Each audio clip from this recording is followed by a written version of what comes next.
Fala galera, estamos aqui para mais um episódio do Molecote Cast. Hoje nós vamos falar diretamente do assunto mais popular que o brasileiro gosta, que é o quê? Futebol, mas é aquele futebol na prancheta tática. Todo mundo gosta daquele 4-4-2, 3-5-2, 4-3-3, só que é o seguinte... A gente fala muito que treinador tem que botar fulano de tal, jogador tal. Será que é só isso? Hoje a gente está com dois caras aqui, especialistas no assunto, e a gente vai ouvir um pouquinho, beleza? Só que antes disso, fala com a gente, Toninho. Tamo junto, pô, mais uma vez aqui recebendo uma galera especial aqui e vamos absorver tudo que eles têm para falar sobre isso, né? Sobre esse assunto que é maneiro, que é o tal do modelo de jogo. Modelo de jogo. Então hoje a gente está com o Gustavo e está com o Bruno. Gustavo, apresenta aí. Você já esteve aqui com a gente em outros episódios também? Já estive aqui no episódio anterior. Boa noite. Gustavo, meu nome é Gustavo, sou treinador do Sub-17 do Porto. Fala galera, eu sou o Bruno Gonçalves, sou auxiliar da categoria Sub-17 do Porto.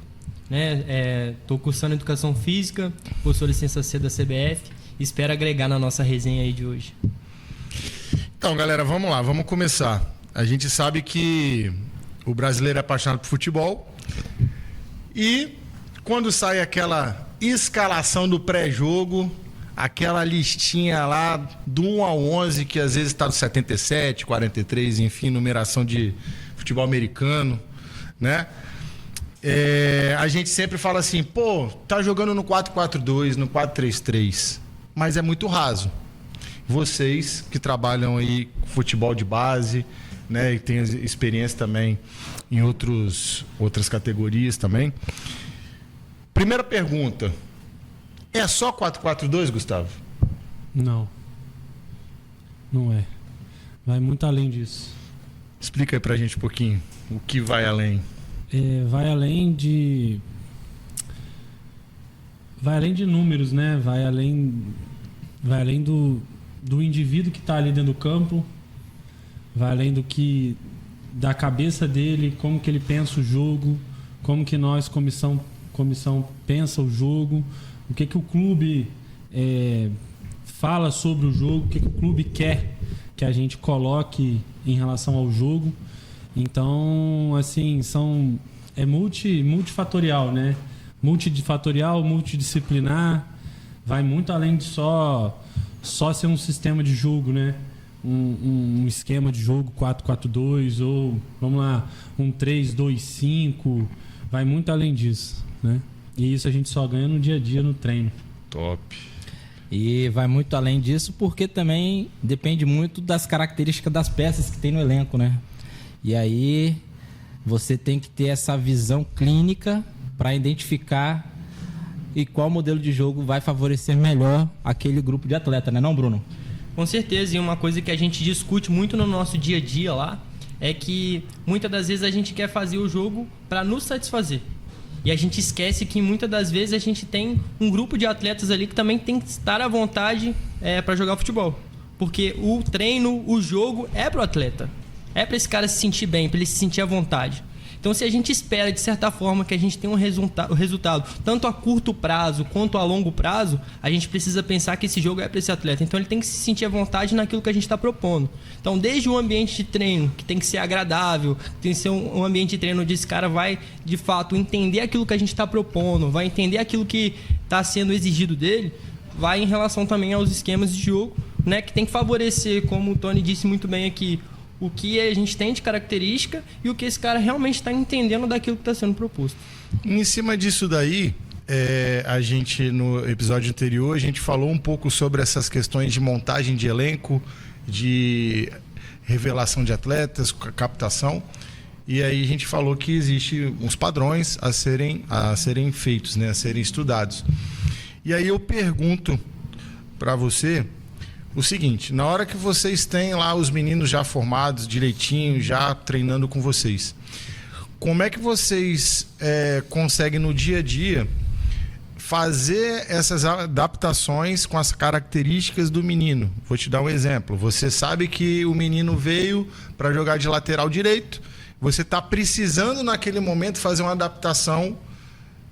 E como é que você consegue identificar se esse menino tem potencial para fazer uma outra função ou não? Você pede para a direção fazer uma nova seletiva?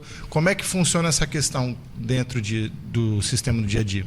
Então, geralmente, eu e o Gustavo, a gente opta por uma conversa com esse atleta. Então, se a gente vê que esse jogador ele tem uma certa característica para a carência que a gente vai sempre olhar para dentro do nosso grupo. Então, se tratando principalmente de formação, a gente tem que entender que os indivíduos ali eles estão sendo formados.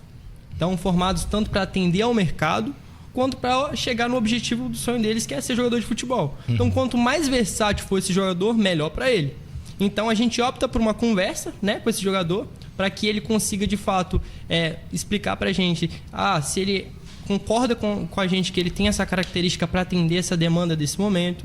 E aí, com essa conversa que a gente faz com ele, a gente traz para o ambiente de treinamento, que é muito importante também. Então, trouxe para o ambiente de treinamento, vi que ele se adaptou legal, vi que o coletivo, o todo, né, se agradou em relação e ornou, né, teoricamente, com essa carência que a gente tinha e conseguiu suprir com alguém do elenco. E isso nos deu um bom resultado. Para nós, ótimo. E para chegar ao ponto de termos que fazer uma seletiva ou, de certa forma, ir atrás de jogadores por uma questão de carência do grupo, em último caso, né?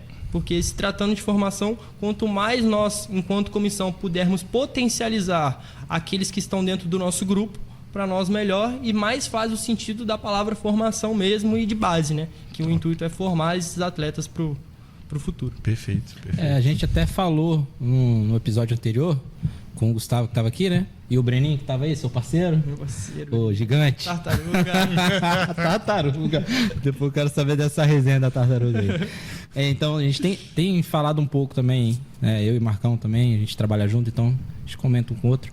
Em relação à visão do treinador ou da comissão técnica em geral, em relação a determinado atleta. Ou seja, o atleta chega e fala: professor Gustavo, eu jogo de atacante. Vamos falar uma posição mais específica? Eu jogo de atacante aberto pelo lado direito. É um canhoto, aberto pelo lado direito, perna trocada, né, e tal. Só que você vê algumas falhas de valências dele ali. Para jogar nessa função, ao meu entender, ele tem que ter um certo tipo de força. Ele tem que ser rápido. Ele tem que ter uma certa habilidade. E ele tem que também ter um pulmãozinho legal, trabalhado porque tem uma importância também defensiva. E aí, esse atleta, ele tem habilidade, ele é técnico, só que falta alguma valência nele. Exemplo, velocidade, ele não é veloz. Só que ele quer jogar lá, porque é confortável para ele. Queria saber de você como treinador, né? Até estender para o Bruno também, se quiser comentar também.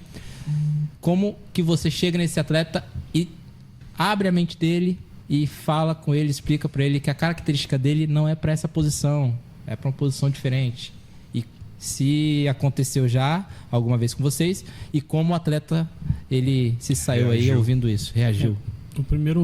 Acho que o primeiro, até complementando a fala do Bruno, existe uma diferença entre posição e função, né?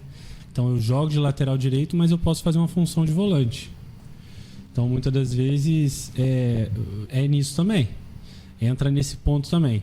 Agora, por exemplo, se um garoto chegar para mim e falar assim: Gustavo, eu não jogo de centroavante, eu jogo de ponta pela direita, porque eu sou canhoto, então eu quero jogar ali. Tá, beleza. Aonde você vai render mais? Você está rendendo mais, o que você acha? Aí eu jogo a responsabilidade para ele. De centroavante ou de beirada pela direita? E aí ele vai me responder. Aonde ele está rendendo mais naquele momento no dia a dia. E aí vai uma troca. Eu vou trocar com ele ali e vou expor minha opinião também. E aí vai muito também do que ele gosta, da onde ele está, né? Então, tipo assim, vejo que vai muito dele estar feliz ou não naquela posição, entendeu?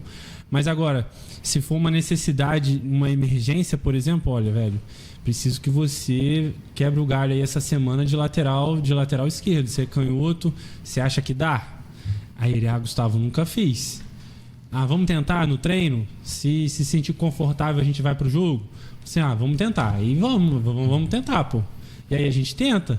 E aí ensina a jogar, pega pelo braço, mostra como é que faz, entendeu? Exatamente. E aí vai assim. Quer complementar, Bruno? Sim. Uma coisa que a gente precisa pensar também. O jogador, ele quer jogar, ele quer minutar. Então, se você pensar para dentro do seu grupo, chegar para o jogador que não está sendo muito utilizado, ou que está tendo uma minutagem teoricamente um pouco mais baixa, você está dando uma nova oportunidade dele voltar a minutar, para ele suprir teoricamente uma necessidade de se potencializar em cima daquilo ali. Poucos jogadores eu acho que recusariam uma proposta de se desenvolver uma nova posição. Principalmente na base, né? Que quer aparecer. No profissional a gente já vê um pouco mais difícil, que a galera já tem um nome, o negócio. Mas na base é um pouco mais fácil, até aquilo que a gente conversou na vez passada, que tem a questão até mais ou menos os 12 anos, a gente dá uma diversificada nas posições. Aí depois a gente começa a dar uma especificidade e vai... E qual jogador também que hoje no cenário mundial não joga em mais de uma posição? Exato, né? Bem difícil, né? Bem difícil. Exato. Então, assim, eu acho que seria bom para ele aprender a jogar numa nova posição, numa nova função, né? Até para beneficiar o modelo de jogo do treinador. Sim, exatamente. Ele consegue dar versatilidade, né, no modelo de jogo. Sim, você consegue perfeito. fazer alterações sem mexer peças. Né? Sim, Você E consegue... eu acho que é uma questão de tudo como a gente vende para o atleta. Né? Eu acho que os jogadores de futebol eles têm uma certa dificuldade com a parte da imposição. Tudo que é imposto, teoricamente, não vem há uma resistência. Isso tanto para o cenário profissional quanto para o cenário da base. Porque antigamente, né, o treinador mandava, você baixava a cabeça e fazia. Sim. As gerações Ou faz ou tá foram fora. evoluindo, né, tecnologia, informação, educação dentro de casa, os meninos cada vez mais novos recebendo milhões e aí Exatamente. uma série de situações que muitas vezes o jogador, muitas vezes não, a grande maioria das vezes o jogador ganha mais do que o treinador. Sim. Nossa, Né? raro um treinador ganhar Então, mais como é que você vai ter autoridade para você chegar para o menino e você vai fazer isso? Não vou fazer isso. Tanto que o Filipão chegou lá no Chelsea. no Chelsea. Professor, eu sei. Me explica o que eu tenho que fazer. E ele travou. Aí deu ruim. Ele travou. Por quê? Veio do Brasil. 2002. Que é aquilo. Vamos lá, vocês têm que correr. Vamos lá, motivação. Pega a bola E e não é joga. assim. E aí uma coisa que o Gustavo falou, e aí eu acho que a gente começa a nossa conversa mesmo de hoje é posição e função. E aí entra as questões. Qual a sua posição? Qual a sua função atacando? Qual a sua função defendendo? É por dentro, é por fora? E aí a gente começa a entrar nas fases do jogo. Ofensivo, defensivo, transição ofensiva, organização. E aí, Gustavo e Bruno, eu queria que a gente desse uma pincelada nesse momento, nesses momentos de jogo, porque tem muita gente que vai assistir a gente, que joga com vocês, que jogou com a gente, professores, treinadores, que às vezes passa despercebido. E aí, para fazer esse entendimento dessas fases de jogo, da importância, tá? Então, fica à vontade para vocês darem uma explicação. Pode fazer uma troca. Beleza. Vou começar falando sobre o momento da organização ofensiva, né? Uma fase do jogo de suma importância, onde na resenha que a gente já estava fazendo a parte, a gente estava falando um pouco sobre isso. Então, não tem como, dentro de um jogo de futebol, a gente inteiramente pensar somente numa fase do jogo. A gente, muitas das vezes, enquanto está principalmente no olhar do treinador, a gente já prepara o nosso time para os diversos momentos que estão acontecendo. Então, dentro do momento da organização ofensiva, é quando sua equipe, teoricamente, está sendo está organizada ofensivamente para atacar. Então, quando estamos, teoricamente, portados e organizados para atacar. Organização defensiva, perdi a bola, estou organizado para me defender. Aí a gente já traz como organização defensiva. E aí entre os momentos, que é quando eu estou transitando para defender, que é a transição defensiva, então perdi a bola, é ação já próximo ao momento da organização ofensiva, que é a mudança de comportamento. Estou organizado para atacar, perdi a bola, já estou efetuando a transição defensiva, que muitas das vezes pode ser um comportamento pós-perda ou movimento de correr para trás, eu acho que varia muito da ideia do treinador. E a transição ofensiva, que é o momento defesa-ataque, que é o momento em que eu recupero a bola e eu estou em uma ação que tem uma certa duração aí, vai da literatura ali, cada um acredita, mas que varia ali entre o máximo 12 segundos, onde esse atleta ele rouba a bola e ele tem, teoricamente, um curto espaço de tempo ali para contra-atacar, né? Lembrando que nem toda transição ofensiva é um contra-ataque, mas de forma mais simples explicando, é como se fosse teoricamente um contra-ataque. E acredito que dentro do que a gente acredita e do que a gente trabalha, né, a gente preza sempre para que os atletas eles estejam atentos a esses momentos do jogo. Então, estou organizado para atacar, já estou preocupado com o próximo momento. Então, estou compactado para me defender. Então, perdi a bola, pressiono. Então, acredito que o Gustavo tem muito a contribuir nesse ponto também. Muitas das vezes esses momentos do jogo ele fica pra gente, né? Então os garotos sabem o que é organização ofensiva, o que é organização defensiva, o que é transição defensiva, transição ofensiva, mas muitas das vezes isso fica mais guardado pra gente. Eles mesmos ali no momento ali, eu vejo que eles têm que ser instruídos. E como que eles estão instruídos no modo de ver, né? No modo de... Não é somente pegando a prancheta e explicando. É no dia a dia, no treino. Qual comportamento eu quero quando eu estou com a bola? Como eu vou fazer? Qual ação eu vou fazer com a bola? Qual comportamento que eu quero quando eu estou sem bola? Quando eu estou transitando defensivamente, qual comportamento eu quero? Eu quero correr para trás ou eu vou correr para frente? Então, como que eu vou correr para trás? Como que eu vou correr para frente? O que eu vou fazer? Né? Como que eu vou, se eu correr para trás, como que eu vou abordar o adversário? Se eu correr para frente, como que eu vou abordar o adversário? Se eu correr para trás, como que eu vou correr? De costas? De frente? De lado? Correndo reto, cruzando a passada? Então, vai muito além só do quadro tático, sabe? Vai muito além do 4-4-2 que a gente comentou no início, né? Vai muito além disso. Então, eu vejo que se a gente hoje, dentro do nosso dia a dia, dentro do nosso modelo de jogo, né? Dentro da semana, se a gente tratar o individual ali, eu acho que o coletivo ele aparece. Então, se a gente treinar o individual, por exemplo, quero fazer um comportamento de pressionar. Beleza, para pressionar eu preciso saber abordar. Mas para saber abordar eu preciso entender qual lado que tá propício e vantajoso para mim e desvantajoso para o adversário. Então, como que eu vou abordar? Isso também depende também da equipe que você vai jogar contra, que as equipes elas mudam a característica de jogo, qualidades diferentes. Isso tudo vai depender ainda da outra equipe, né? Do adversário. Exatamente. E aí, igual você falou, a questão individual vai fortalecer o coletivo. Sim.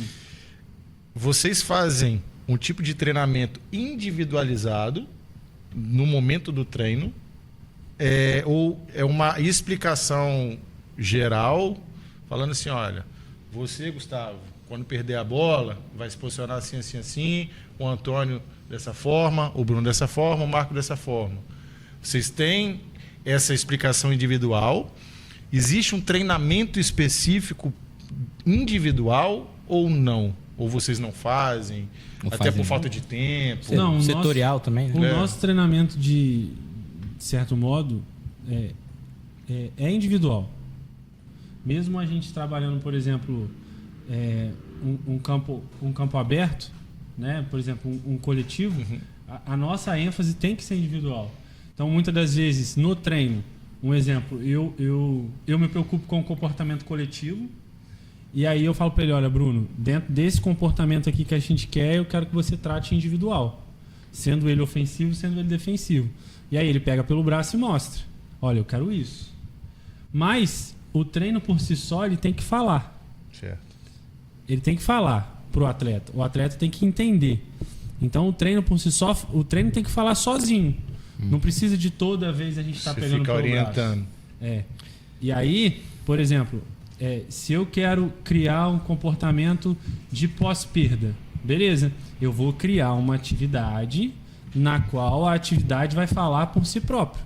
Não vai precisar de eu ficar falando pressiona, pressiona, pressiona, pressiona, pressiona, tem que pressionar.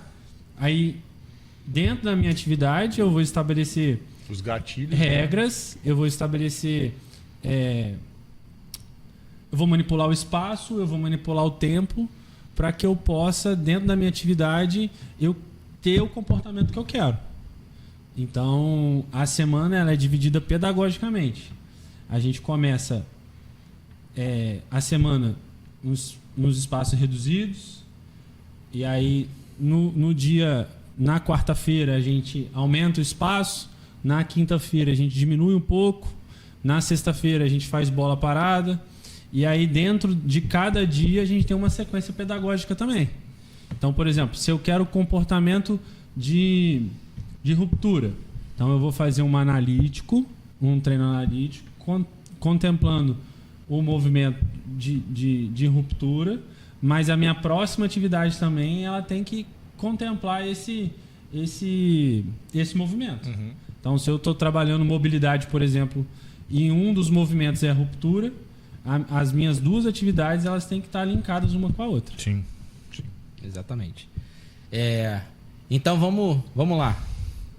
Entrando dentro mesmo do nosso assunto, eu acredito que para todo estilo de jogo, esquema tático, enfim, sistema tático, enfim, para tudo isso funcionar, a gente precisa de preparação, né? E você falou aí, né, na sua fala que você prepara os treinamentos de acordo com a sua ideia de jogo posterior. Eu gostaria de saber como funciona esse link entre você, que é o treinador, e você, Bruno, que é o auxiliar, né? Que é o porta-voz do treinador, né? Para passar informação também e tudo mais, orientar. Como que funciona essa linkagem de vocês a respeito de como nós vamos jogar na próxima semana com o time equipe tal? Como que vocês decidem a forma de jogar? Vocês conversam só vocês dois? Tem mais componentes na comissão que participa, da escolha da melhor forma para jogar e tudo mais? Eu queria saber isso. Analisa vídeos. Isso aí. Então, o Gustavo ele tem uma forma de gerir a comissão que eu acho muito interessante. Todos são muito participativos, então ele dá voz a todo mundo. Então, dentro da nossa reunião técnica que costuma ser no início da semana, se a gente teve o jogo, exemplo, no sábado ou no domingo, todos vão falar sobre o jogo. Desde o massoterapeuta até o preparador de goleiro, preparador físico, todos vão dar feedbacks daquilo que eles viram do jogo. E aí, em cima do que cada um ali trouxe, em relação à dificuldade que a gente encontrou, daquilo que a gente precisa potencializar na semana, muitas das vezes o Gustavo acaba tendo ali mais ou menos uma relação do que a gente conseguiu ver para complementar aquilo que ele pensa do jogo e aquilo que ele também viu como necessidade. Então isso para mim é muito importante. E em relação à função, né, ele separa muito bem em relação às funções de cada um, e essas funções elas vão se conversando. Então dentro do treino, é uma coisa que ele já registra isso dentro do plano de treino também pra gente. Cada um ali já é responsável por alguma coisa. Já recebe o plano, já cada um com sua função isso, o lugar onde estabelecida do que vai fazer. Isso. E o que é isso? Isso é importante, né? Faz com que você tenha atenção dentro do treino. Todos sintam parte do processo e todos tenham um olhar diferente dentro do treino. E isso faz com que a gente consiga, dentro da semana, identificar os pontos positivos, os pontos negativos, né? E em relação ao jogo seguinte, ao adversário, a gente costuma cortar os vídeos, né? Em relação aos jogos que nós fazemos. Não muito do adversário, mas mais voltado muitas das vezes para os nossos comportamentos em si. Para corrigir os movimentos que vocês gostariam que ter tido o êxito que de repente falhou, para corrigir uma defesa que de repente não era para ter acontecido daquela forma, uma ação. Você já corrige em cima daquilo ali, pensando no próximo jogo, independente do adversário. Isso. E aí o que é legal? Geralmente eu e ele a gente divide o olhar, dentro principalmente do olhar do vídeo. Algumas das vezes ele tem um olhar coletivo, então ele mesmo faz os cortes do coletivo, eu faço os cortes de vídeos individuais, pra gente mostrar para os jogadores algumas ações individuais que estão afetando o todo. E nós mostramos individual. A gente chama o menino. Nossa, legal. A gente chama o menino no individual. Trabalhoso, mas é importante. Legal. E aí essa divisão faz com que a gente consiga potencializar o trabalho. Porque imagina que se a gente tivesse só eu ou só o Gustavo para ter um olhar em cima, principalmente de um vídeo de 90 minutos para tudo que aconteceu. Então, muitas das vezes a gente vai passar despercebido com certeza de algum detalhe. E isso é importante também, igual a essas divisões, porque cada um vai ter um olhar diferente daquele mesmo jogo. Então, alguma coisa vai passar por você, que não vai passar por mim, que vai passar por ele, enfim.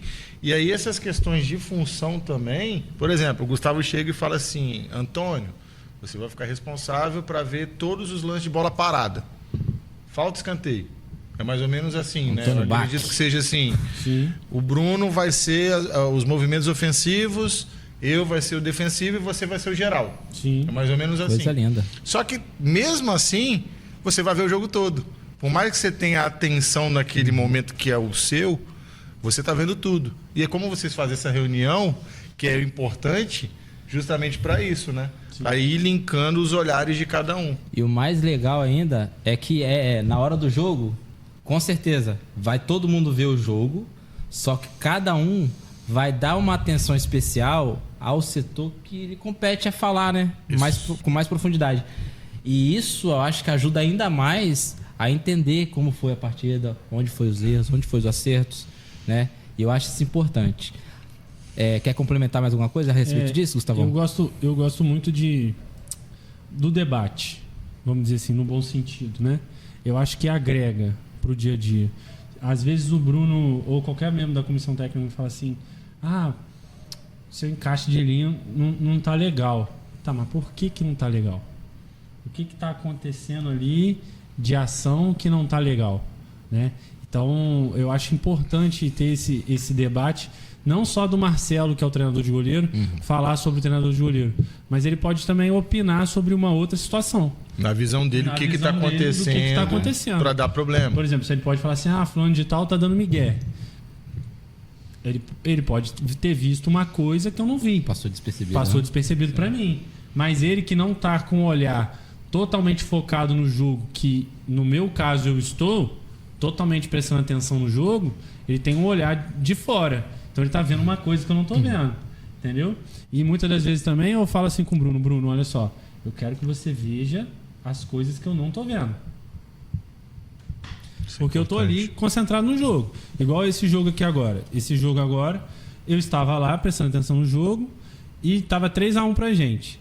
E aí o Bruno e o Marcelo conversaram lá, eu nem vi, nem participei da conversa, só sei que o Bruno chegou pra mim e falou assim, olha, Gustavo, eles estão com -1. Por que não a gente colocar fulano de tal? Aí, beleza, porque fulano de tal tem tal característica, eu acho que vai poder ajudar nisso. Não, tudo bem. A gente botou o moleque, passou 5 minutos, nem 5 minutos, 2 né? 2 minutos o moleque fez o gol. Foi um detalhe, né, cara? Caraca, o moleque fez o gol. Então, assim, eu acho que a construção do nosso ambiente de forma coletiva, ela é muito mais saudável para nós e muito mais saudável pro todo, né? Sim, pra equipe. E a importância de conhecer o grupo. Exato. Porque se simplesmente ele observa o que está acontecendo no jogo, mas ele não conhece o grupo, mesmo que o menino às vezes não seja daquela posição, mas ele executa aquela função que está precisando no jogo, pode diferenciar. Muda tudo. Pode ser muda tudo. Eu acho que é importante também quando a gente conversa sobre o trabalho ele começar do individual para o coletivo. Exemplo. Porque você começa a prestar atenção em características que aquele jogador já te traz de positivo pro jogo. Sim. Porque quando você tem um olhar mais coletivo do que individual, você vai conhecer a sua equipe num aspecto global do que, de certa forma, no indivíduo. Então, você não sabe, muitas das vezes, a potência que aquele cara tem de resolver um jogo para você. Sim. No que o jogo está pedindo. Então, quando a gente faz esses trabalhos, muitas das vezes, que é um analítico progredindo para um confronto, muitas das vezes, e a gente tem esse olhar individual para aquele cara, dentro do que está acontecendo no jogo, você sabe o potencial que aquele cara vai ter de entrar e resolver o jogo para você. E aí, aproveitando aí a questão do trabalho analítico aí, né? Geralmente, quem aplica esse treinamento analítico? Então, geralmente a gente faz isso juntos, né? Sempre eu e o Gustavo ali juntos. A gente divide em relação aos feedbacks. Então, a gente geralmente divide os feedbacks nos momentos de intervalo porque uma coisa que o Gustavo fala que é muito importante é que a gente precisa deixar a atividade fluir, precisa deixar eles irem descobrindo e tendo as próprias soluções para os problemas que vão sendo apresentados, né? E nos intervalos, no tempo de descanso, a gente vem com os feedbacks. Então, o Gustavo vem com um feedback ali, voltado para a atividade, voltado para o que está acontecendo teoricamente ali naquele momento, e eu vou no individual de cada um ali e falo assim: fulano, próximo, tenta finalizar, abrindo mais o pé. Fulano, Vai corrigindo o gesto motor. Sempre eu vou bem mais no aspecto do detalhe. E eu falo muito com os atacantes, por exemplo, que é algo que eu vou ali dando aquele puxão de orelha a mais, porque eu sei que o detalhe vai fazer a diferença para ele. E principalmente na base, no aspecto formativo, se a gente for trazendo esse detalhe para esse cara, ele vai sempre ficando incomodado em melhorar. E ele não estagna, ele não acha que sempre está tudo bom. Sim. A gente sempre tem algum ponto a melhorar. E é isso que a gente sempre vai trazendo para eles. Bacana. Eu agora gostaria de entrar num assunto chave, vamos dizer assim. Ih, rapaz. Seguinte, eu gostaria que o Gustavo e o Brunão, eles me falassem 3 coisinhas. Me explicasse pra gente, né? No caso, quem vai assistir depois, tudo. Primeiro, gostaria de que vocês explicassem a estrutura de jogo na formação 4-4-2 anos 90.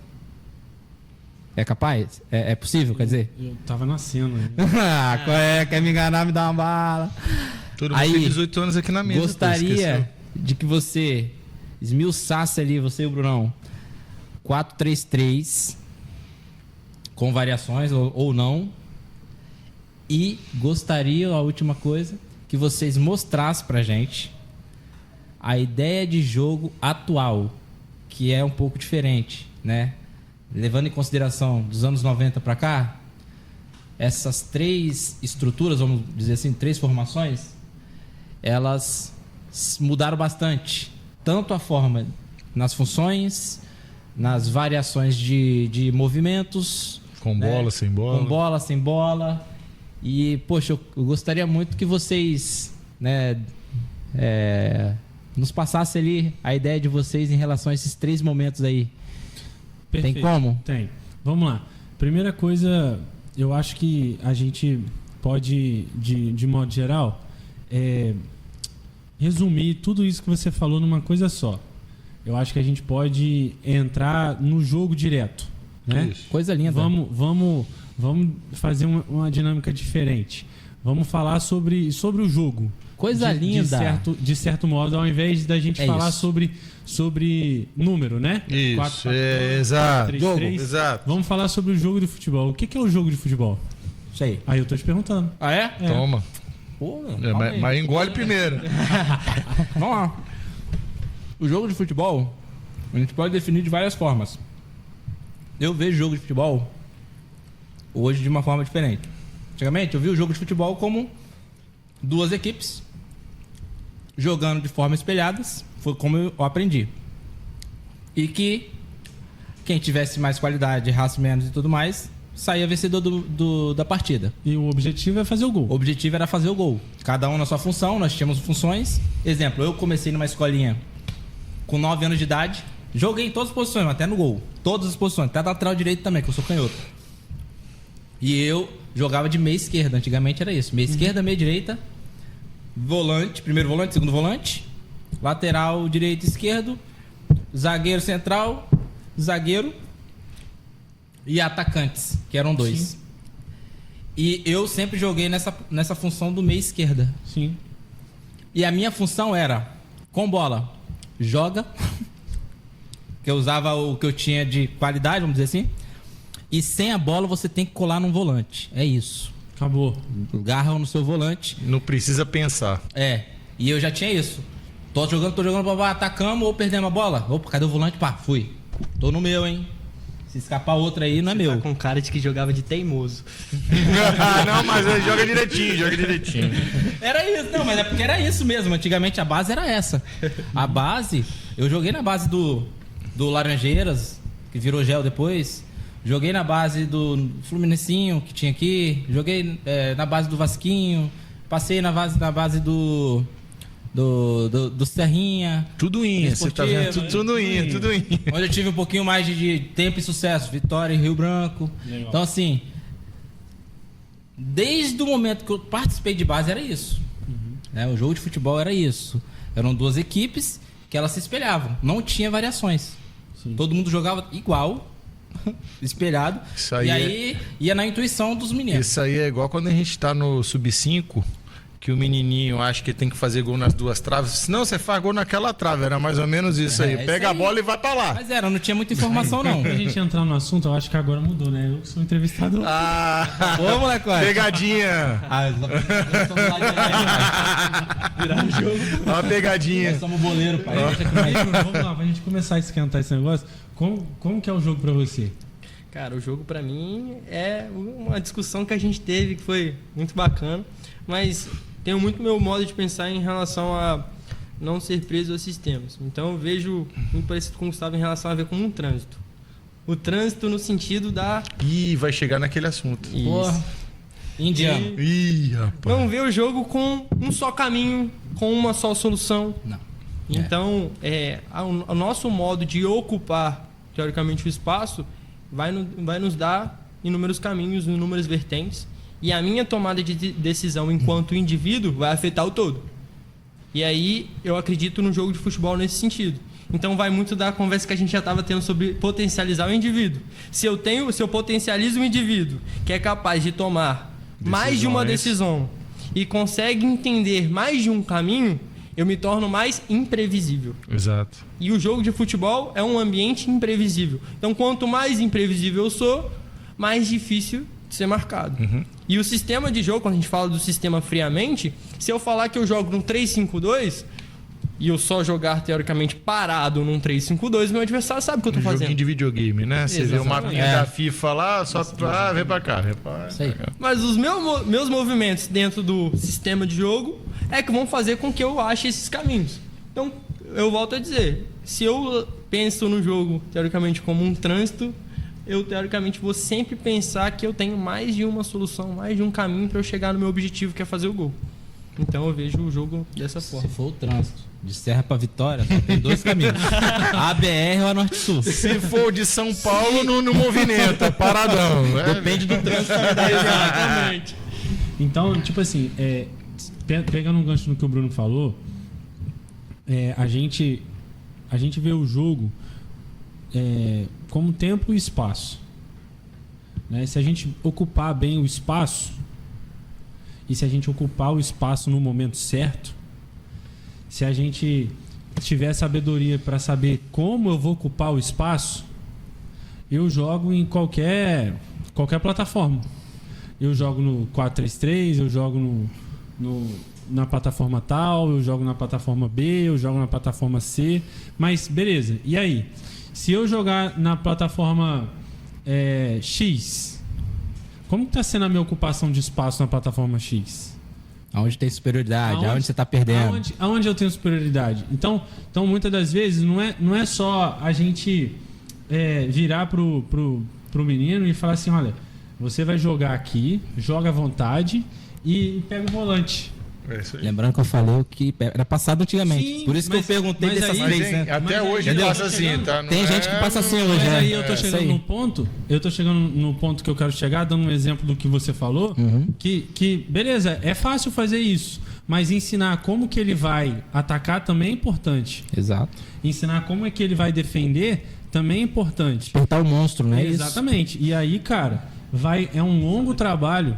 É um longo trabalho que nós da comissão técnica que a gente tem, de tipo assim, de saber qual que é o mapa que eu vou dar pro meu jogador pra gente de forma individual chegar no coletivo e fazer com que o coletivo flua. E aí entra no tema que a gente tá aqui hoje, que é o modelo de jogo. Exato. O modelo de jogo nada mais é que é o mapa pra gente poder chegar no gol. Exato. E aí, qual que é o modelo de jogo? O que eu quero pro meu time? Ser reativo? Exatamente. Jogar com a bola? Jogar com a bola? É. Então, assim, eu posso iniciar numa plataforma 4-3-3, mas atacar uma plataforma num 2-3-5. Fazer uma saída com 3. Posso fazer uma saída com 3? Saída Tá. com 4. Mas beleza, ótimo. Como que eu vou fazer a saída? Quem vai fazer ele? Quem vai fazer ele? Qual o Quem vai movimento? sair? Qual o movimento? Você quer que o centralizado vai lá no goleiro? O que eu preciso para eu poder sair curto? O que eu tô dando de ferramenta pro meu atleta para que a gente possa sair curto? Quem aproxima de quem afasta de quem, do lado. Não somente isso, em qual momento eu vou estar aqui nesse espaço para eu poder receber bola, mas também eu que estou aqui longe desse espaço também tenho que pensar que eu posso receber a bola a qualquer momento. Sim. Posso dar um exemplo rapidinho? Só não perde a linha do raciocínio aí que tá legal. Exemplo, o time que eu acompanho, vamos dizer assim, não vou falar que é meu time não, porque né, é o time do povo. Perderam aí. Enfim, mas o Flamengo, eu vejo muitos jogos do Flamengo, do atual treinador, Pô, não fala do Flamengo, não. que, Eu até comi. ao meu ver, ele faz muitas vezes a saída com 3 e mesmo não dando certo, ele insiste nisso. O que acontece? Quando o Flamengo sai com 3, os adversários já conhecem os atletas que estão lá. Eu já conheceria também. Eu jogando contra o Flamengo, eles deixam a bola chegar no Fabrício Bruno, porque sabe, se tirar a linha de passe no goleiro, ele vai dar a bola lá em cima. E lá em cima a gente tá sem o Pedro. E aí vai a bola pro Arrascaeta, vai pro como é que é? Plata. Vai pros jogadores que não tem característica de brigar em cima, a não ser o Bruno Henrique, que briga bem. Mas então assim, eu vejo muito essa saída sendo feita de maneira equivocada. Não vou dizer errada, mas equivocada, porque não está preparado e não tem os jogadores necessários, não tem uma jogada ensaiada, não tem um movimento ensaiado para fazer essa saída, porque eles estão subindo 3 atacantes e aí o Flamengo está com a saída de 3. Aí, o que acontece? Os meias já colam, já marcam em cima e aí eles fazem a ligação direta lá em cima no cara errado. Por quê? Porque eles fecham a linha de passe e evita que o Flamengo quebre essa bola no Bruno Henrique. O Bruno Henrique está mais pro lado direito, do lado esquerdo do ataque do Flamengo, no caso. Eles quebram essa no mesmo lado aqui, lá em cima, bola longa, e aí cai no Arrascaeta, cai no Plata, cai nos caras que... É isso que eu acho errado, às vezes, numa saída de 3, numa saída com 4. Você tem que saber o momento ideal para sair com esses caras. Tem que ser imprevisível, né? Você não pode ser imprevisível. Mas aí que tá o ponto. Como gerar imprevisibilidade? Essa é a pergunta. Essa é a pergunta de $1 milhão. E qual é a resposta? Uma curiosidade, né? Quando eu comecei a trabalhar com o Gustavo, né, na primeira semana assim de trabalho com ele, eu falei assim, cara, como é que esse cara consegue chegar no objetivo dele abrindo campo 2 vezes por semana? É a pergunta que eu me fiz em relação aos treinadores que eu trabalhava, né? A forma como cada um tem de trabalhar. Sim. Eu falei assim, cara, doideira. Como é que esse cara vai conseguir chegar no modelo de jogo da forma como ele me passou, com trabalho de tática individual, Não dá, né? com o rondo 4-3 no máximo? Eu falei assim, não tá entrando na minha cabeça, não tá e tal. Beleza. Na segunda, fomos pra segunda semana. E ele me mostrava os vídeos do time e tal. Eu falei assim, não é possível que ele consegue isso tudo aqui trabalhando só com jogo reduzido, só com um trabalho de tática individual. Não. Mas depois eu fui entendendo o quão importante é a palavra tomada de decisão e quanto é importante a palavra dos movimentos imprevisíveis do atleta que consegue resolver o problema dele sozinho. Dentro de um jogo reduzido, de um jogo 4-4, você tem inúmeras situações que acontecem dentro de um jogo maior. Dentro de um 11-11. Com certeza. E você potencializa dentro de um jogo 4-4 ações que dentro de um jogo de 11-11 vão acontecer 3 ou 4 vezes. 56% de 90 minutos de jogo, durante 90 minutos de jogo, 56% desse tempo, se você cortar um jogo de futebol, são ações de 4-4. Então por que eu vou trabalhar todos os dias 10-10? Se mais da metade do tempo de jogo, que são 90 minutos, são ações no máximo de 4-4. E as outras, existem outros tipos de confronto, mas menores. 6-6 também tem, mas bem pouco. Mas 56% de 100 minutos de jogo são ações de 4-4. Para que eu vou abrir o campo? Aí entra o preconceito da gente. Porque quando começou a ser implementado os treinamentos reduzidos aqui no Brasil, não tem mais coletivo. É só campinho reduzido, isso não treina nada. Mas aí a ignorância ou má vontade da imprensa, o público ele não é obrigado a saber. Orgulho. E os próprios profissionais do Brasil ou não sabiam, ou tinham preguiça de entender, ou então é aquela velha história, tipo assim, é europeu que está criando isso aí, o futebol brasileiro não precisa disso. Aí o Gustavo vem com os números. 56% do tempo de jogo você joga um 4 contra 4. Pra que eu vou dar um coletivo 10-10? E sem contar que eu acho que pra memorização dos atletas é melhor. Eles conseguem mais vezes tocando a bola, toda hora ocupando ativo, espaço. toda hora ativo, é isso. E isso é uma discussão que a gente teve e tem constantemente lá no clube, que é sobre o nível e exigência cognitiva das minhas atividades. Será que num 11-11 eu estou conseguindo potencializar o cognitivo dos meus atletas? Será que eles estão realmente ativos dentro do jogo maior o tempo todo? Provavelmente só aquele grupinho ali que tá próximo da bola. O cara que tá lá do outro lado, ele tá assim. Viajando. Mas se a gente parar para pensar, dentro de um jogo de 4x4, a gente trabalha várias coisas que acontecem no jogo. Exato. Sendo elas individuais e sendo elas coletivas, né? Vamos dizer assim. Porque se a gente for dividir a tática é dividida em tática individual, que é para um jogador, tática de equipe, que é para até 4 jogadores, e a tática de grupo, que é mais de 4 jogadores. Então, se a gente, por exemplo, trabalhar um 2x1 acontece no jogo toda hora. O tempo todo. O tempo todo. Então, para que eu vou colocar um 10x10 todo dia? Até numa situação de jogo mesmo. Você pega uma equipe com a transição defensiva muito lenta. Você consegue fazer um 2x1, 3x2, um 4x3.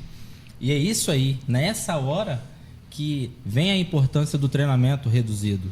O treinamento reduzido abre muito mais a mente do menino, ele ir rapidamente para a direção do gol, usando a superioridade que ele tem, né? E algumas superioridades diferentes. Às vezes você está com igualdade numérica, a gente treinou ontem no treino, a gente explicou isso para os meninos. Porque às vezes a superioridade ela não vem numérica, ela vem qualitativa. E aí vamos pegar o gancho do 2x2 aí que vocês trabalharam. Olha só, no 2x2.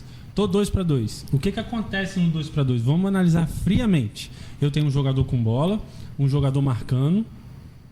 Esse jogador que está marcando, ele pode abordar o cara de uma forma. E aí o jogador que está livre, que tem uma marcação individual, além desse cara aqui que está marcando ele, abordar ele de uma forma, ele tem a opção de dar o passe para onde o jogador está ponto vazio. Ele tem a opção do outro jogador que está marcado fazer um desmarque para poder gerar a linha de passe. Gerar dúvida, né? Ele pode tirar o cara dali, ele pode fazer várias ações que acontecem no jogo. Ação individual. Dependendo se você tem um determinado alvo, ele tem 1x1. Ele tem 1x1. Ele tem 1x1 também. Que se ele tiver uma... Aí que tá, tem um menino que é habilidoso, tá com ele ele e o marcador dele na bola, o marcador tá de costas pro gol dele, pai. Correr de costas é mais difícil, que tiver com a bola for mais rápido, a gente tem uma superioridade qualitativa ali. O moleque vai pra dentro, vai passar. Aí o que vai acontecer? O cara que tá marcando o outro aqui vai ter que vir. Vai ficar na dúvida. Aí é nesse momento, nessa transição dele, que gera um espaço, pode vir um passe ou até mesmo e isso acontece no jogo. A todo momento. Toda hora, mano. E aí, trazendo isso em relação ao modelo de jogo em si, quando você começa a criar um ambiente onde esse atleta está resolvendo um problema o tempo todo, você apresenta teoricamente as ideias e os desafios que você quer implementar, esse atleta ele não vai estar com aquela condição de devo fazer, mas eu tenho que resolver esse problema aqui. Não interessa como. É isso aí. Eu tô sendo sobrecarregado num 2x1 para mim. Como é que eu resolvo esse problema? Tem que vir mais gente para aqui para me ajudar. E aí dentro do jogo reduzido que foi apresentado durante a semana para ele, tá lá a resolução dos problemas. Então, para ele, aquilo ali já é algo normal, algo contextual. Sim.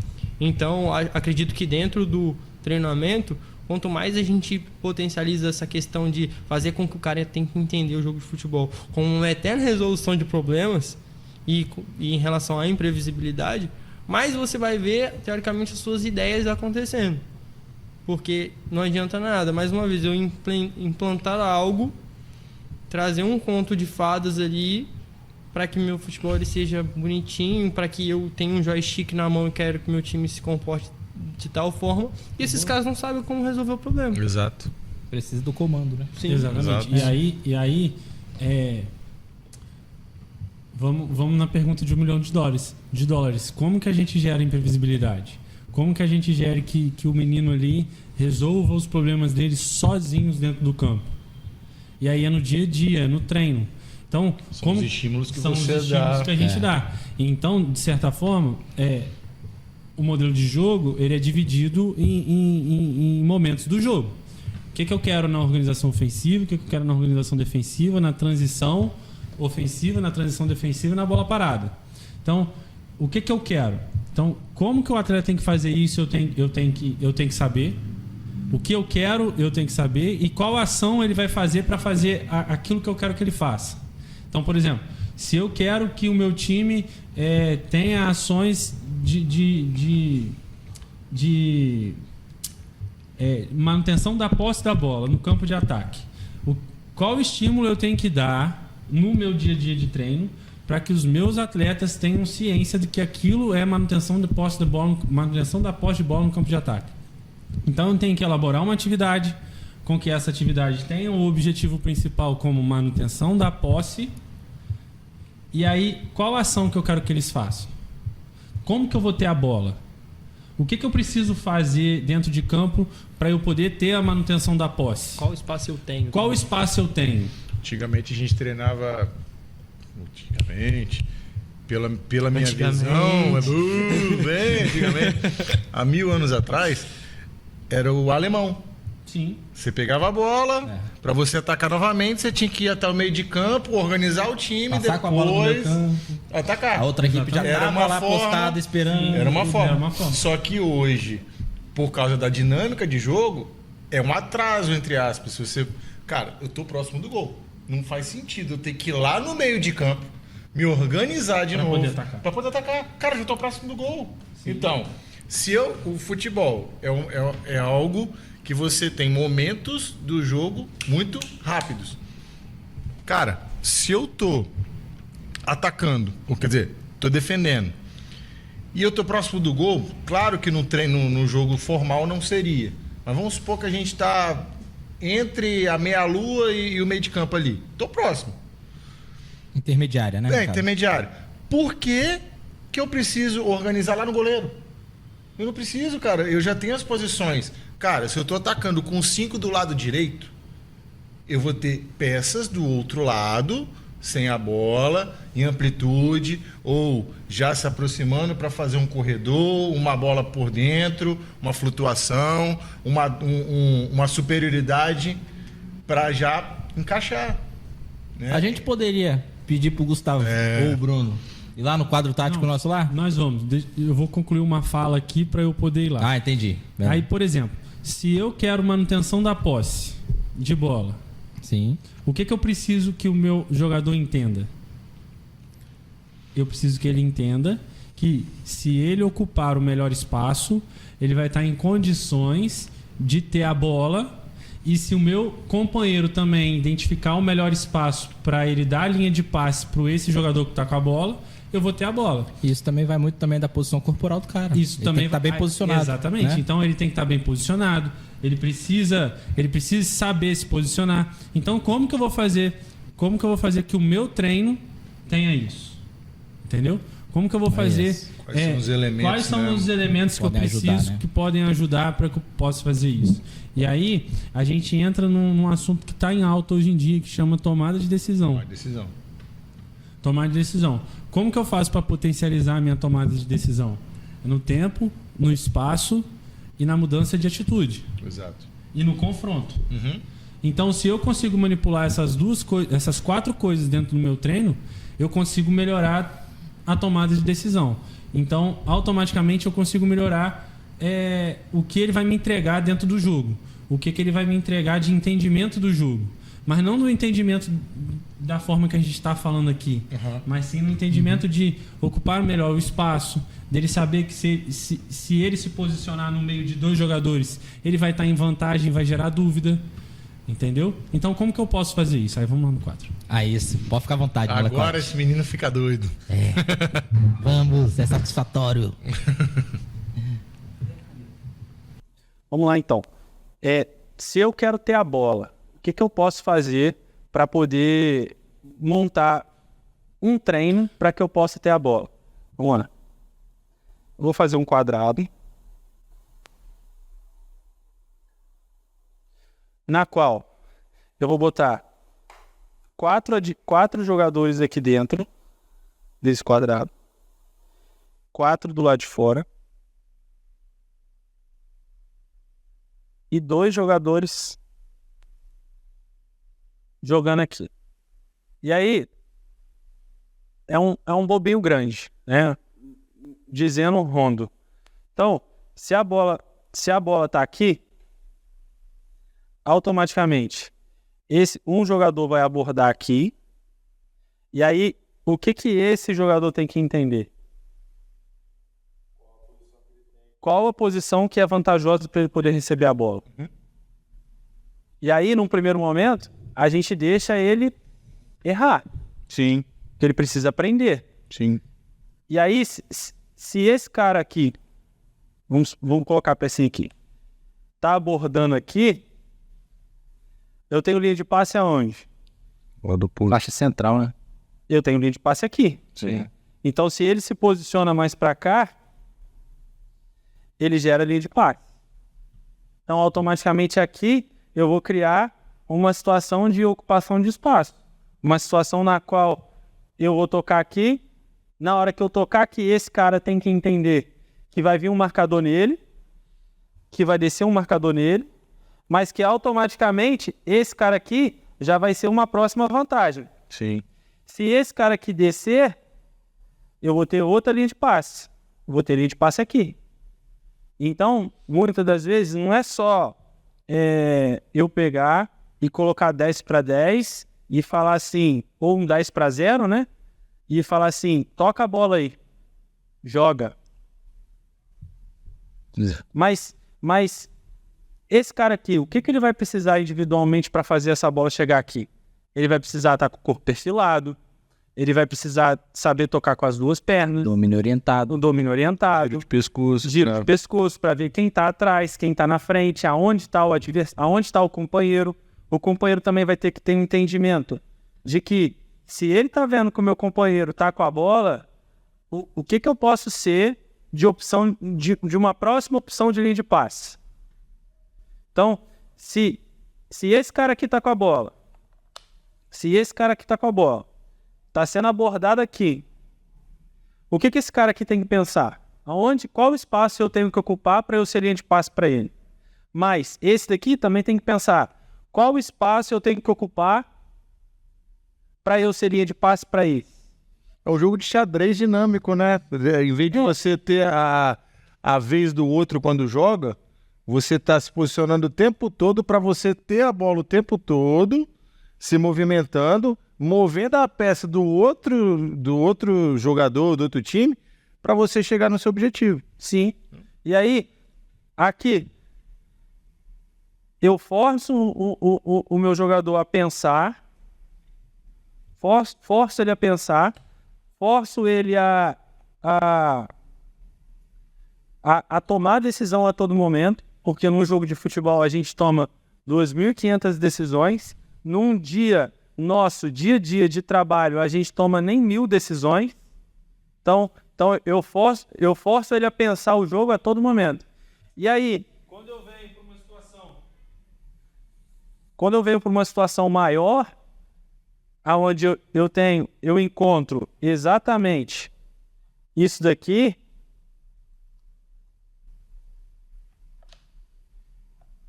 o meu jogador já vai ter pensado lá no rondo, aonde é vantajoso eu me posicionar? E aí, se a gente for parar para pensar, vamos isolar aqui. E aí vamos botar um beirada. E aí vamos botar um meia. E aí vamos botar o centroavante. Aqui. Aí vamos botar um zagueiro aqui. E aqui a gente bota um volante. Eu tenho um rolo 5-4. Nada mais é aquilo que a gente conversou aqui atrás agora. Então, nesse rolo 5-4 aqui, o que o meu... Aí vamos supor que, ó, o meu zagueiro... Perdão. Ó, o zagueiro... Aí tá outro zagueiro meu aqui. Vamos supor que eu jogo numa linha de 3. Outro zagueiro aqui. Aí eu tenho um volante aqui. Aí eu tenho outro volante aqui. Aqui eu tenho o centroavante. Aqui eu tenho o ponta. Vamos supor que aqui dentro aqui eu tenho um volante e um meia. Meu outro meia tá aqui. Olha o rondo aí. E aí daqui eu já vou para um próximo rondo aqui, ó.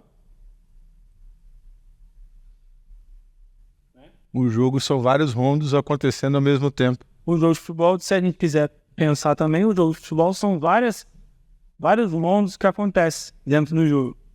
E aí, eu tenho um rondo aqui, mas eu também tenho um ponta aqui que pode partir para cima e fazer um 2 contra 1 aqui, ó. Exato. Se ele quiser partir para cima. E aí, como que eu vou manipular o meu treino para eu poder ter isso? Opa. Como que eu vou manipular o meu treino para ter isso? Eu posso fazer um quadrado aqui. Botar aqui, vamos lá, um ponta jogando aqui. Junto com o volante. Versus um zagueiro. E aí eu vou ter um confronto de 2-1. E aí vamos lá. Tá aí dentro da bolsinha.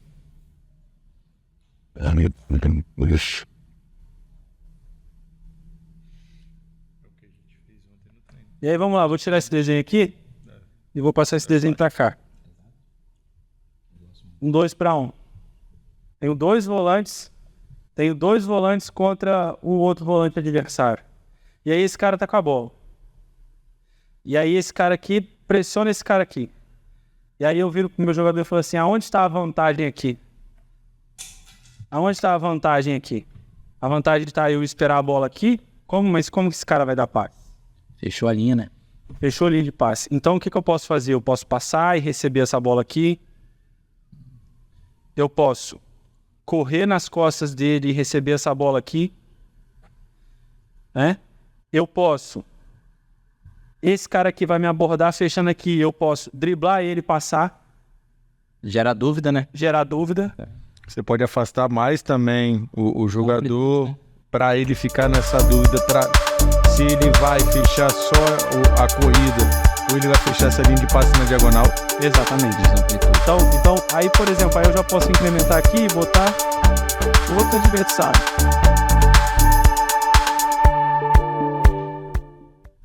Tem aqui o volante, eu vou botar um zagueiro aqui. E aqui atrás do zagueiro eu vou botar um centroavante. Ah, ele tá impedido. Não tem problema não. Posso botar ele aqui do lado aqui. E aí é um 3-2. Acontece no jogo também. Esse cara fecha a linha de passe aqui. Mas esse cara aqui pode abrir aqui e gerar uma linha de passe para cá. Esse cara aqui pode conduzir e esse vir para próximo para fazer um 2-1. E na hora que eu fizer o 2-1, esse cara já tá passando. E aí, velho, não precisa de eu abrir o campo todo dia. Porque quando eu abrir o campo todo dia, essas ações, tanto no rondo, tanto no confronto que eu fiz aqui... Já está automatizado. Já está automatizado na cabeça. A diferença é que ele vai ter o espaço do campo todo. A diferença é que ele vai ter o espaço do campo todo. E aí entra uma fala do Kaká, que provavelmente foi corte, que é 1 minuto e meio por jogo que o cara tá com a bola. O cara não vai... Dos 90 minutos, o cara tá 1 minuto e meio, velho. 2 minutos no máximo. Pra que você vai treinar um 11 para 11? Você tá treinando justamente o tempo que ele tá com a bola. Só. Então, você precisa fazer com que o treino seja qualificado para ele aproveitar, para ele aprender bola, sem bola, organização defensiva, ofensiva, o que eu faço, o que eu não faço, função, para chegar no 11 para 11. Diante desse estudo aí que eu vi também. Você viu isso aí? 1 minuto e meio. Isso. Levando a sua conta também, que durante o jogo todo, 56%. 2.000 porradas de decisões que o cara toma. Então o cara toma uma decisão numa quantidade de milésimos. Toda vez que ele toca a bola, ele toma uma decisão.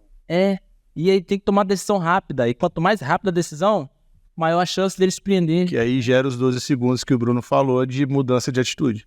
É uma engenharia. E é uma coisa que a gente fala, né? Ali a gente não tá dando resposta nenhuma pra eles. A gente não tá dizendo que ir pelo caminho X ou Y é melhor. A gente vai chegar pra eles e falar assim, onde que tá a vantagem, como o Gustavo gosta de dizer? A vantagem tá aqui. Mas se eu der uma pedalada e puxar um elástico pra cá, eu acho espaço.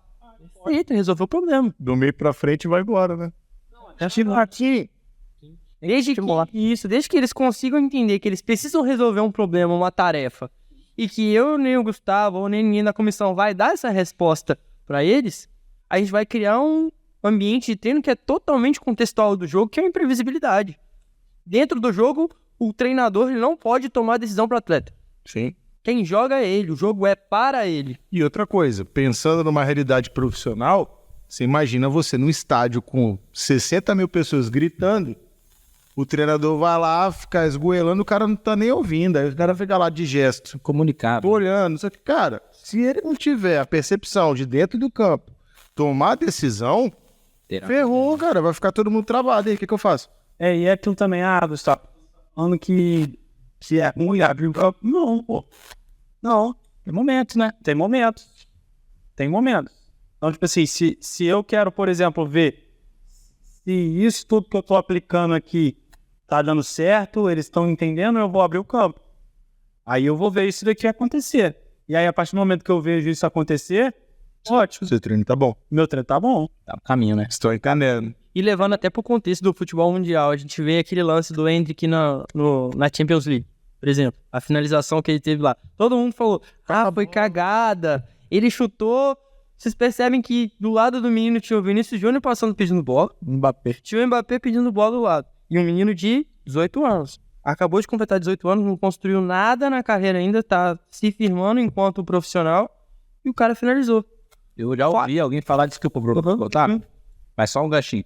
Eu já ouvi falar, pessoas comentando que foi uma decisão errada que deu certo. Você concorda com isso? Não. No negócio específico do Endrick. O que eu te pergunto? Ele tinha uma superioridade, né? Mas ele resolveu o problema? Acabou. Exatamente. Qual que é o objetivo do jogo? Gol. Ser bonito pra gente ver ou cumprir o objetivo do jogo, que é o gol? Compre o objetivo. Se ele não fizesse o gol ali, eu concordo com você que ele teria muitos problemas no vestiário. Provavelmente o Mbappé ia acabar... Não, teve um cara lá do...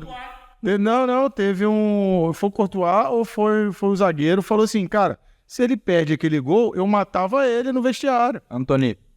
O Antônio Rudiger falou. E aí a gente traz outros pontos. Copa do Mundo, Maradona não fez um gol de mão? Deu certo. O errado deu certo. Ali foi errado. O árbitro não viu? Ele resolveu o problema. Então, assim, eu vejo o jogo de futebol também com uma eterna burlação de regras. Os atletas, eles estão tentando burlar a regra do tempo o tempo inteiro. Exatamente. Você pode colocar a regra de que ele, você tem que dar 2 toques na bola. Ele vai arrumar uma forma de burlar aquilo que você propôs na atividade. Com 2,5. Mas Ela escapou aqui rapidinho, pá. Mas é o que a gente sempre fala. Resolveu o problema, meu filho? Chegou onde você queria, chegou onde nós queríamos? Resolvi. Tudo certo. Feito. Agora, se não resolveu também, aguenta. O vídeo vai esquentar. Com certeza. E aí, tipo assim, uma outra forma de treino também que a gente tem, que a gente falou aí, que é o treino analítico. Beleza. Se eu quero potencializar uma ação igual a gente fez aqui, de tocar e passar, o que eu posso fazendo um treino analítico aqui como informação. Por exemplo, eu posso botar um cone aqui, esse cara eu boto ele para posicionar no cone, como se o cone fosse o adversário, ou boneco, ou pratinho, ou o que for. E esse cara aqui, ó, ele vai se desmarcar e vai vir para cá. Vindo para cá, essa bola entra aqui e esse cara tem que passar o boneco. Passando o boneco, eu boto um membro de comissão técnica aqui, ó, para marcar o impedimento. E aí também eu vou virar para o atleta e vou falar assim, olha, eu quero que esse movimento aqui aconteça de forma automatizada. E aí quando eu levo para o contexto do jogo, do rondo, ou do confronto, ou do coletivo, ele vai saber o que executar, né? Ele vai saber o que fazer, né? Então, uma outra forma também E aí entra uma coisa bacana que todo mundo fala assim, não pode mais treinar analítico. Ah, É um analítico, balela. com objetivo de realidade de jogo.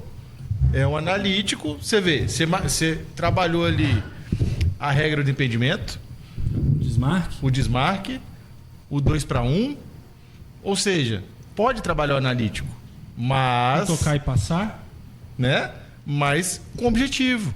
Objetivo, não é só ali paradinho, um de frente pro outro. Beleza, aquilo ali é importante até um determinado momento. Mas se você conseguir agregar aquilo que a gente falou de repertório, eu perdi a frase agora, a palavra, mas enfim, se você consegue colocar elementos num treino para qualificar essa decisão, melhor, pô. Exatamente. Quando eu comecei a trabalhar com o Gustavo, aí eu entrei num ponto de crítica em cima dele. Eu falei assim, Gustavo, eu não concordo com esse negócio de treino analítico. Aí ele virou pra mim e falou assim, por que você não concorda? É porque eu acho que isso não é contextual, que eu acho que eu não aprendi dessa forma e tal. Porque sempre usaram o argumento pra mim de que seria algo pra refinar a técnica. Uhum. E pra mim, se é uma pessoa que sempre vai usar o argumento de refino técnico pra mim, eu vou virar pra essa pessoa e falar assim, beleza, ele refina técnico ou ele resolve o problema? Porque eu sou a favor da resolução dos problemas. Mas se você traz um movimento analítico com o objetivo de resolução de problema e que teoricamente vai ter menos gasto de energia, vai facilitar a decisão do atleta, pra mim tudo bem. Mas eu penso assim, eu concordo com você. E não tô deixando de refinar a técnica. Sim. Mas eu penso assim, um jogador que não tem uma base de domínio, domínio orientado, passe, controle de bola, bem feito, o basiquinho, como é que ele vai resolver o problema? Se ele não consegue dominar essa bola. Sim, com certeza. Se a bola, você faz um rondo com, vamos botar, menino de 10 anos de idade, que o moleque não sabe se movimentar, não tem equilíbrio, não tem uma postura, não tem um encaixe de pé para dar o passe, não tem como você dar o rondo. A bola vai ficar mais fora. Sim. Então vai A gente ficar... comentou isso, né? Não é? Acho que... Por isso que a gente tem que tomar esse cuidado. Não pode o analítico? Pode. Até determinado momento você vai fazer o analítico, por ele ser analítico, bonitinho aqui, vai migrar para um analítico de situacional, né? Que a gente fala um pouco dessa questão, e vai para o rondo, que é uma situação de jogo também, sim, mais elaborada, até chegar no formal. Ao meu ver, o analítico... Pelo menos a minha visão. É isso. Ao meu ver, o analítico é simples, cara. Interpreta o que é a palavra analítico. Tá aqui, ó. Vem aqui. Dê um Google aqui, ó. Rapaz, o cara é rápido, Pô, velho. Procede por análise. Aí tem uma outra aqui, que apresenta tendência para análise. Ou seja, cara, analítico é nada mais nada menos que um treinamento de analista. Analisar, observar o que está sendo feito, corrigir, qualificar, melhorar, né? Analítico não é só treino técnico, nunca foi. O analítico é justamente tudo que tem a ver com análise de algo que você quer melhorar. Até porque se você for pensar no analítico assim, bate na bola aí. Não, cara, você não está ensinando a bater na bola. Cara, por que você tem que devolver de chapa numa bola meia altura? Qual é a realidade? Pô, é um lateral, cara. Você devolve de primeira. Exato. É uma bola que quica errado. Por que você tem que dominar orientado? Porque você já tem que ter na mente o que você tem que fazer. Então você já domina orientado, se o domínio foi bem, você já tem 50% de chance de executar o que você quer ali bem. E é isso, pô. Eu acredito que se você consegue responder os porquês, acho que tudo faz sentido. Certo. Exato. Se você tem um porquê você fazer... você não pode eu sou- inventar o porquê. Exatamente. Exatamente. Que eu quero. Pode dar um de Naldo, não, né? Eu acredito que se a gente tem os porquês é muito bom, porque num período que eu comecei a trabalhar com futebol, eu passei por alguns lugares, né? E em alguns desses lugares eu sempre ficava tirando a minha autocrítica ali e vi e falava assim: ah, mas por que esse cara tá fazendo isso? Aí eu virava, às vezes perguntava, e para alguns treinadores a resposta para mim era: porque eu fui ensinado a fazer assim. É o replicador. Isso. É o replicador. E aí a pessoa que replica e não tem o próprio porquê, não tem o porquê do seu contexto. Não busca, né? Isso, não sabe o porquê que ele está trabalhando teoricamente aquela técnica, acha que porque eu tenho que dar treino analítico porque foi ensinado assim e tem que fazer porque tem que fazer. Ou pega o corte do Zico, pega o corte do Zico agora, que o Ronaldo Fenômeno falou que viu a entrevista do Zico falando que ele era ruim na perna esquerda, que ele ficava batendo 1000 vezes com a perna esquerda na parede. Isso era comum antigamente. A gente aprendia assim, pô. Não, mas até hoje E não- vamos aprender assim. Não, mas assim, Dá. não é ruim, não é ruim. Mas Só que hoje nós temos jogadores Não- profissionais não que batem responde com a o perna porquê. Não dominante. responde. por que você tá batendo na parede? Ah, porque eu não tenho coleguinha. Sou filho único. Eu Sei lá, falo, cara, falo fazer por qualquer mim, coisa. cara. Falo por mim. Eu joguei profissionalmente até 2011. Em 2011, eu não sabia por que eu tava fazendo certo tipo de movimento. A gente era imposto, ó, eu quero, Toninho, que você entre ali e faça isso. Lateral esquerdo. Terminei minha carreira no lateral esquerdo. Não foi dando certo, foi pra trás. Né? Aí, lateral esquerdo. Ah, você do seu lado, abre bem na linha, tal, não sei o quê. A bola tá do lado oposto, fecha na zaga, faz 3 zagueiros, ponto. Era isso, Só mas isso, por quê? eu só fazia. Por Mas que você tá fazendo isso? Por que eu faço isso? Não sei, mano. Mas é pra Porque fechar, o treinador mandou. pra fechar espaço, tá? Então, isso até 2011, que não é muito longe. É isso aí. Você vê como tá como foi a evolução do esporte, do nosso esporte de futebol. Então, assim, a gente tá em evolução a cada ano que passa. Tem Quer coisa ver nova. um outro exemplo besta de algo que a gente critica? Qualquer treinador hoje atual vai criticar ver o jogador dar a volta em volta do campo. Exemplo, inicia o treino com os caras dando em volta do campo. Você vai chegar pro treinador, pro preparador físico, enfim, que estiver aplicando isso, vai chegar pra ele e falar assim: por que você tá fazendo isso? Ah, porque tem que dar 10 voltas. Todo mundo que jogou bola, pelo menos ali, na minha geração, sou da geração 2001, não tão longe. E as coisas eram assim. Pra aquecer. Eu Pra aprendi, aquecer. eu aprendi que isso daí é porque enquanto os caras estão correndo, os caras estão montando treino. campo, Geralmente era assim. Isso aí, a comissão chegou Geralmente em cima era. da hora, então. É isso aí. E aí eu vi um vídeo no Instagram esses dias, essas palhaçadas de pegadinha e tal. Aí o cara chegou pro um cara que tava dando treino qualquer, um projeto e tal, e viu os meninos dando volta em volta do campo. Aí ele foi chegar pra zoar. Porra, em pleno século XXI, você tá colocando o jogador pra dar em volta do campo. Pra dar a volta em volta do campo. Ele falou assim: meus jogadores estão aplicando um hit longo. E aí? Toma. Questiona aí, fi. E aí? O cara tem um porquê. O Vampeta esses dias tava. A discussão era as lesões do Flamengo, porque agora é treino de força e não tem mais corrida, porque na minha época eu corria 8 quilômetros.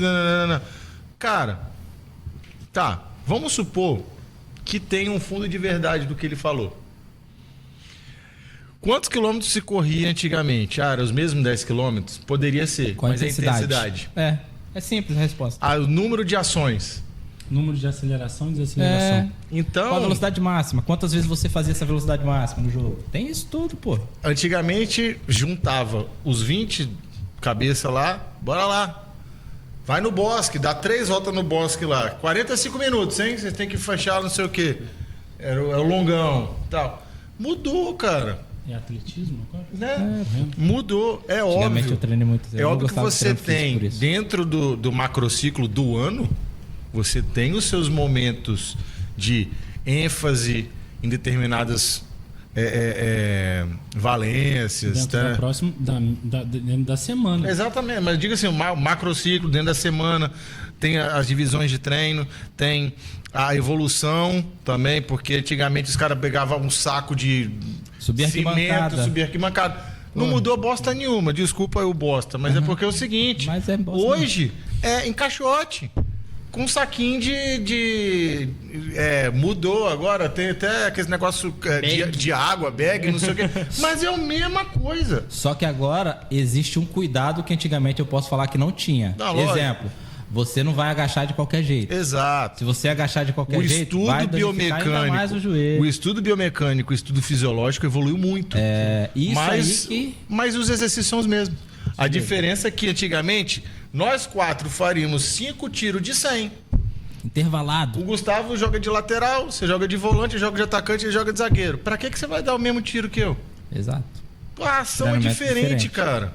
A ação é diferente. Hoje, Até o tempo de recuperação é diferente por conta dos movimentos de jogo. antigamente o treinamento eu via muito como olho nu. Vamos falar assim, eu falo assim, olho nu, por quê?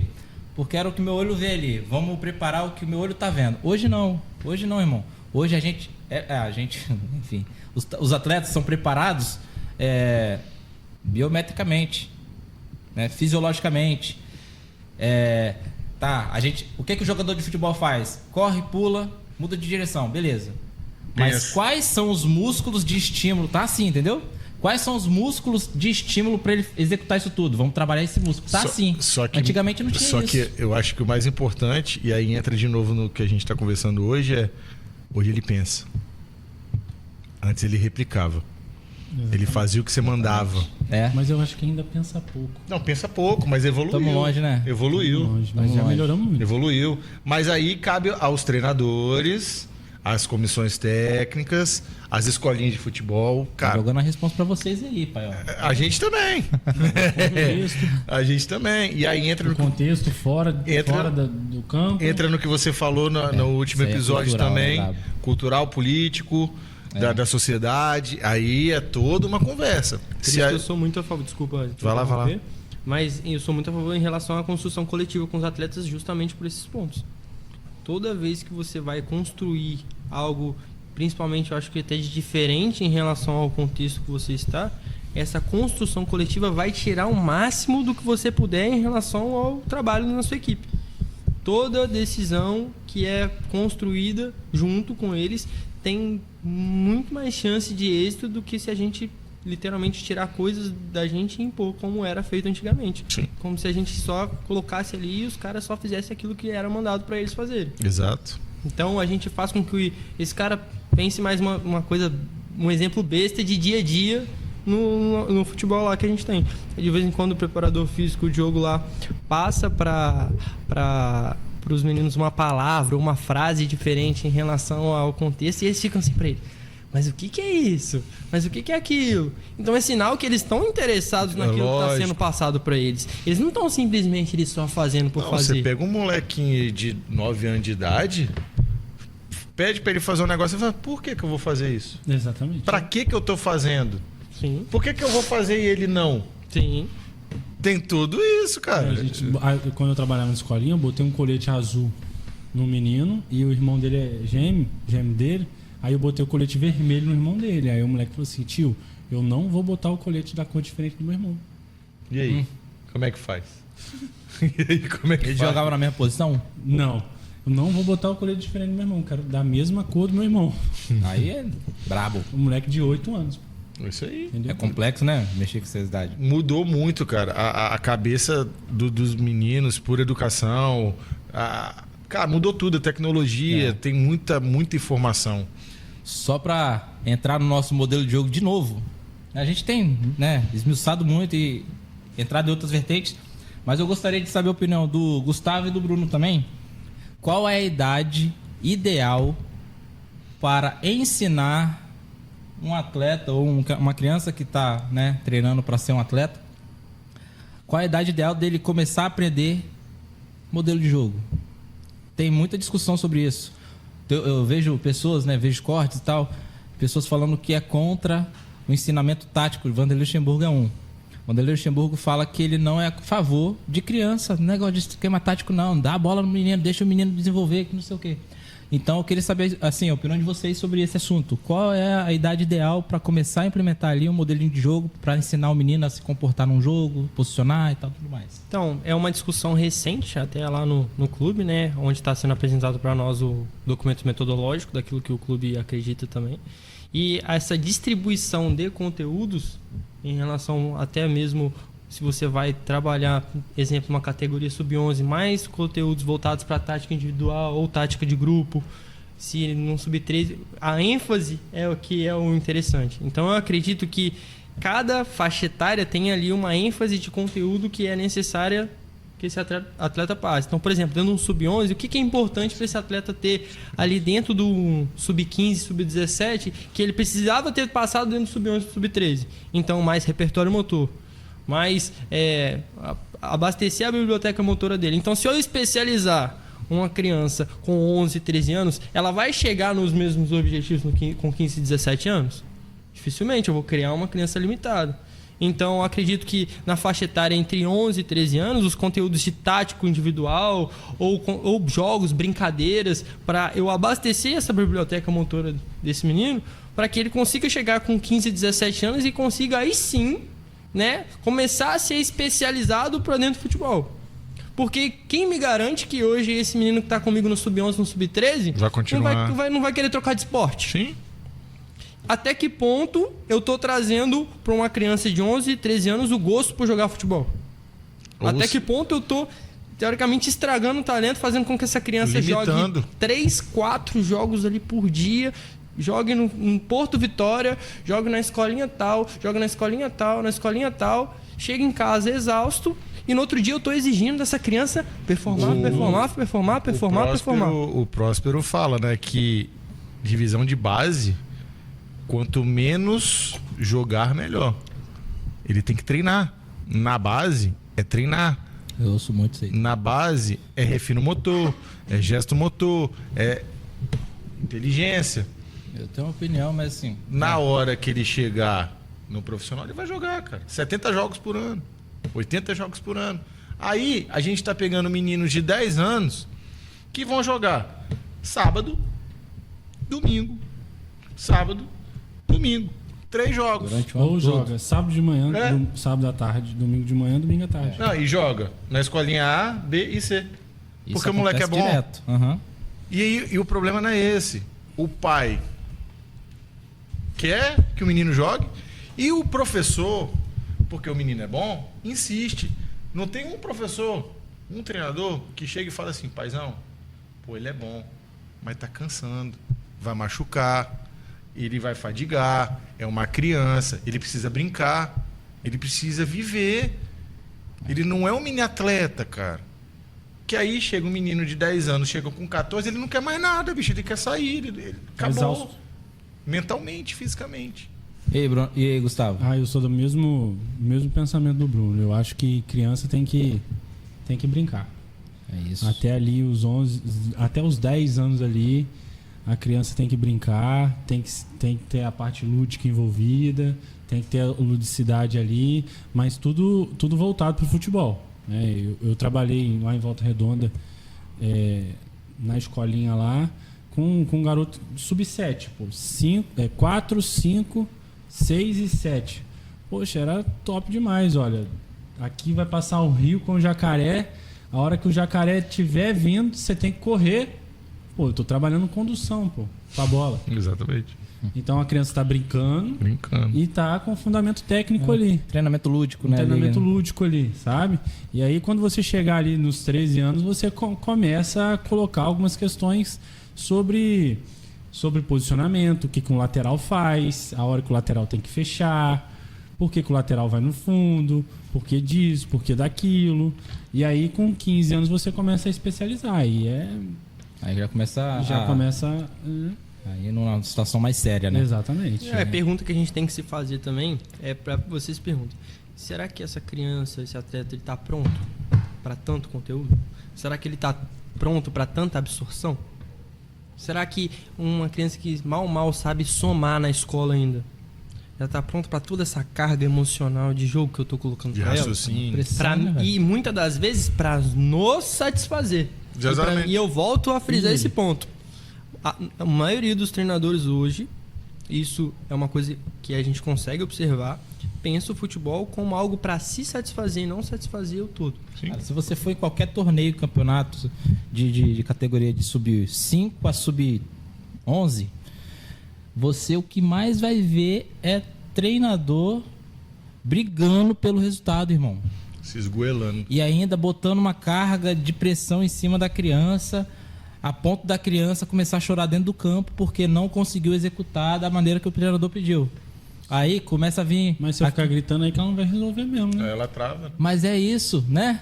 É importante os treinadores ter esse cuidado. Ter esse cuidado de orientar. Você está dentro de um jogo. É um jogo, mas é uma criança que está ali. Né? É uma criança. A criança ainda está em formação. Às vezes ela não sabe nem se vai jogar bola. Ela está ali. Porque às vezes está um coleguinha que eles gostam de ficar junto e tal. E fazem tudo junto. Às vezes não. Às vezes é porque o moleque quer mesmo e tal. Mas então assim, eu vejo muita abordagem... de maneira equivocada. Eu tenho medo de falar errada, porque, né, cara, cada um tem um ponto de vista. Mas eu acho que, no mínimo, equivocada de alguns treinadores que a gente participa de algumas vezes, de competições e tal. E, cara, eu não vou permitir isso no ambiente que eu tiver, por exemplo. Eu vou bater de frente. Porque eu acho muito... Tem que ter muito cuidado para tratar uma criança que tá... Mesmo que seja um campeonato, assim, a gente tem que tomar cuidado com isso. É isso que eu tenho para falar. Então... A gente conversou pra caramba.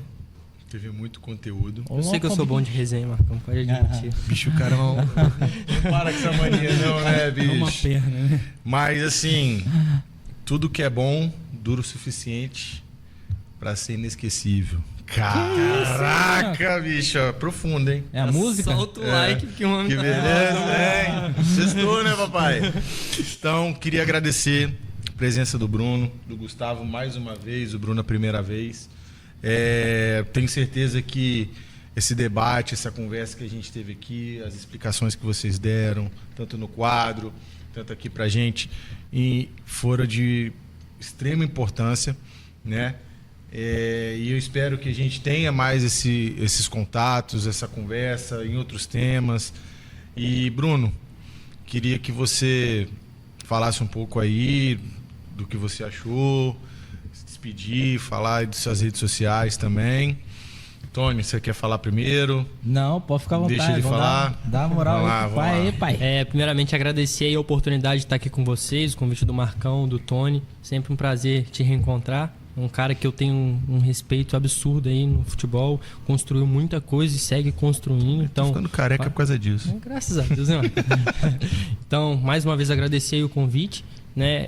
Estou me formando enquanto profissional, então essas discussões, esses temas, para mim, quanto mais eu puder debater, estar com pessoas que estão envolvidas nesse meio, para mim é mais importante. Agradecer também ao Gustavo, né, pela oportunidade de trabalhar com ele, estar no dia a dia, é uma pessoa que me ensina muito, né? Então, para mim, todo esse ambiente, tudo isso que eu estou vivendo, está sendo de extrema importância para o meu crescimento profissional, pessoal, né? E para a galera que quiser me seguir no Instagram, @prof.brunogd09, né? Não pode deixar de deixar a mídia lá, dá like, segue esses monstros aqui que são os reis da resenha. Então, parabéns pelo trabalho de vocês, parabéns pelo podcast, né? E que Deus abençoe cada vez mais o trabalho de vocês, que Valeu. É sensacional. Amém. Isso aí. Gustavo. Então, falar de futebol é sempre um prazer, né? É aquilo que eu sei fazer, é aquilo que eu nasci para fazer, né? Como eu disse aqui no outro podcast. Quando precisar, tem meu número, tem meu contato. Estou disposto a vir aqui outras vezes e tenho certeza que vocês também estão dispostos a ouvir, a me receber, né? Mais uma vez, muito obrigado por estar aqui. É um prazer estar com vocês aqui, um prazer falar de futebol. E quem quiser me seguir no Instagram... É isso aí, ó. Né? Aqui, ó. Treinador Gustavo Sena. Aí. Só seguir lá. Aí, ó. É isso. Não é Schumacher, não, é Senna. É isso, galera. Mais um episódio. Marcão. Terceiro episódio, né? Terceiro episódio gravado. Pedi né? música no Fantástico, pô. 3. Tadeu. Não é Tadeu, não, é Alex. Enfim, rapaziada, agradeço aí cada um que, né, chegou a esse vídeo aí, né? Agradecer ao Gustavo, que mais uma vez nos atendeu aqui, de estar presente. O Bruno, deixar as portas abertas, Brunão. Sucesso na carreira, sucesso também, Gustavo, lá na sua carreira. E desejar tudo de bom. E que a gente possa ter mais momentos assim, que foi muito bom mesmo. É muito bom debater futebol. Eu e o Marcão trabalhando junto, eu debato com ele demais. Nossa senhora. Pô, velho, mas é massa. Assista os meus vídeos no Instagram, quem gosta de rir. Porque eu sou maluco de jogo do Flamengo. Loucura. Está. É isso aí, classificação a partir dos 14 anos, eu acho que é melhor, hein? Brincadeira à parte, é isso. Obrigado. Obrigado, Marcão, por mais uma vez estar aí. Tamo junto. Tamo junto. E aí, pra encerrar... Fala, molecote? É? Fala, molecote. Então fala, molecote. Valeu. Fala, molecote. Valeu. É nóis. Tamo junto.